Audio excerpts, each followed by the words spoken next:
সকাল সকাল এনজেপি পৌঁছে रवाना दिए दिलाम कुचबिहारेर उद्देश्य। और এখন कोचबिहार में क्या चल रहा है वो तो सबको पता है।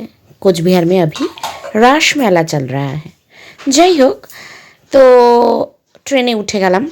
আর যেহেতু সফরটা আমি একা একাই করছি, আমার ভীষণ ভালো লেগেছিল যে আমার সিটের পাশে আর কোনো যাত্রী ছিল না।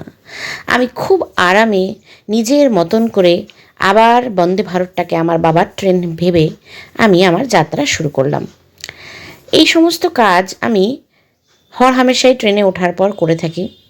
লাইট দেখা, এই করা, এই ট্রে ফ্রে খোলা আমার ভালো লাগে, জানি না কেন আমার ভালো লাগে।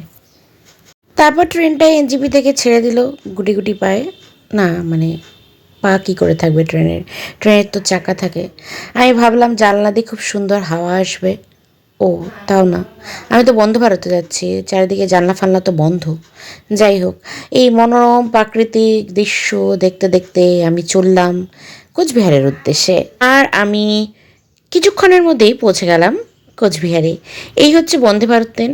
বিনা কারণে ট্রেনটার একটুখানি ভিডিও করে নিলাম, বেশ ভালো লাগলো। আর এই হচ্ছে ট্রেনের ভেতরে এবং বাইরে বন্দে ভারতের সঙ্গে তোলা আমার ছবি, হুদাই তুলেছি।